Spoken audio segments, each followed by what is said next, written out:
Jeffrey Dahmer. Jeffrey Dahmer started killing in 1978, just 18 years old, and wasn't arrested for murder until 1991 after a would-be victim escaped and led police back to Dahmer's Milwaukee, Wisconsin home.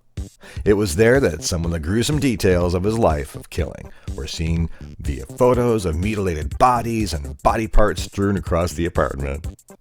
He even had a vat of acid he used to dispose of victims.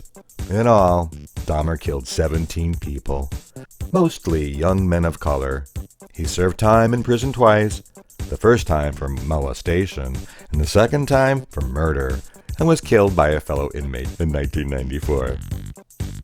John Wayne Gacy. A construction worker known by his suburban neighbors as outgoing, John Wayne Gacy was involved in politics and even acted as a clown for birthday parties. He was no clown.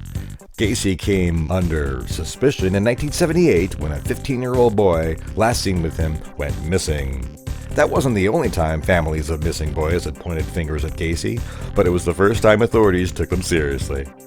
Soon after, a search warrant granted police access to the Gacy home, with the smell of nearly 30 bodies buried in a 4-foot crawl space under his home.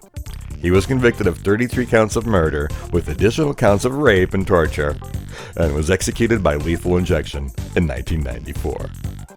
H. Holmes. Chicago has had its share of killers, but perhaps none more haunting than H. Holmes, the pharmacist who turned a hotel into a torture castle. Ahead of the 1893 World's Fair, Holmes moved to Chicago and started outfitting a 3-story hotel with all manner of nefarious contraptions, including gas lines, secret passages, and trap doors, hallways to dead ends, chutes to the basement, soundproof padding, and torture devices strewn throughout a maze. The gas allowed Holmes to knock out his guests before the worst of it was to happen came next, often on his surgical tables. He then burned the bodies in the building's furnace, selling skeletons to medical schools and running life insurance scams. In all, he copped to more than 30 murders, found only after a fellow scammer turned him in for falling short on a financial agreement before he was hanged in 1896. Ted Bundy. Ted Bundy loved the attention his murders garnered him, and many in the United States were more than happy to give him that attention. The western U.S. was his hunting ground, with an unknown number of murders piling up, mostly college-age women, from Washington and Oregon all the way to Utah and Colorado. Bundy was once arrested in Colorado and convicted of kidnapping, but he escaped custody, moving to Florida, where he killed multiple times more.